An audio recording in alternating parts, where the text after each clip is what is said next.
Hello, and thanks for checking out Secular Guide, a handbook for the non-religious and self-aware.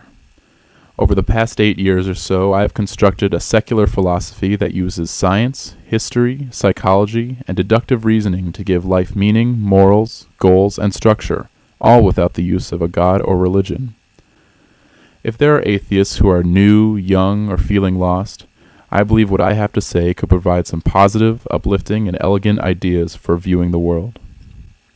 Since this is my first video, I just want to lay some ground rules as far as commenting goes. Non-religious and religious people are welcome to comment. I ask that my atheist audience not bash the religious, as there are plenty of places on the internet for you to do that already, and I am not here to just provide you with another substrate for the growth of hatred. Meanwhile, I of course ask that the religious show equal respect to secularists.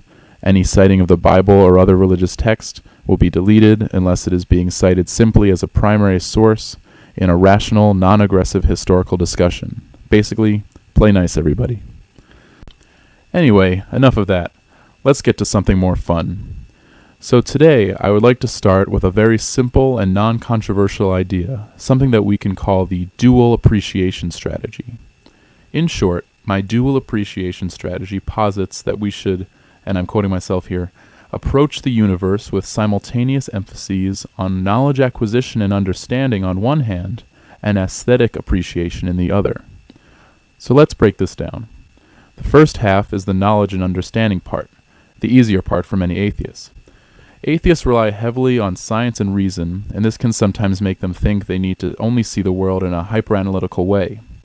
This is very natural. It happened to me in my early years as an atheist as well.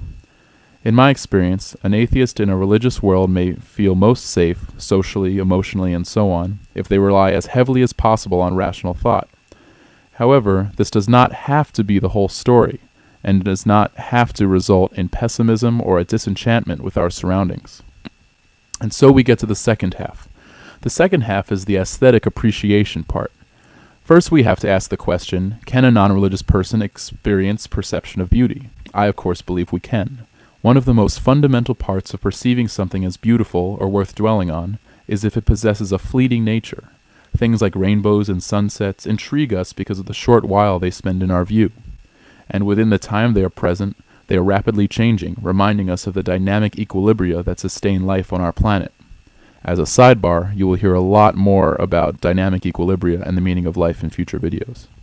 Anyway, it should be no surprise, therefore, that I came up with the dual appreciation strategy while observing a sunset.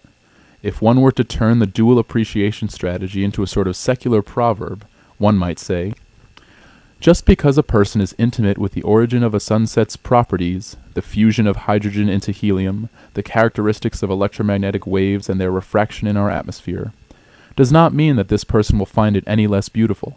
On the contrary, it may only deepen the person's appreciation of the experience.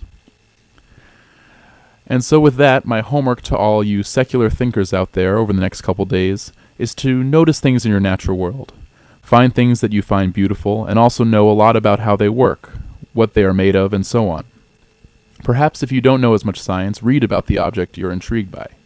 See if you can observe something and let it evoke an emotional response in you, even as you simultaneously appreciate your knowledge of its inner workings. And that's all for today. I hope you all enjoyed this first installment. I have a lot more where that came from, and I really think I can benefit a lot of people with what I have to say, so I hope some of you will come back soon. This is your Secular Guide, signing off.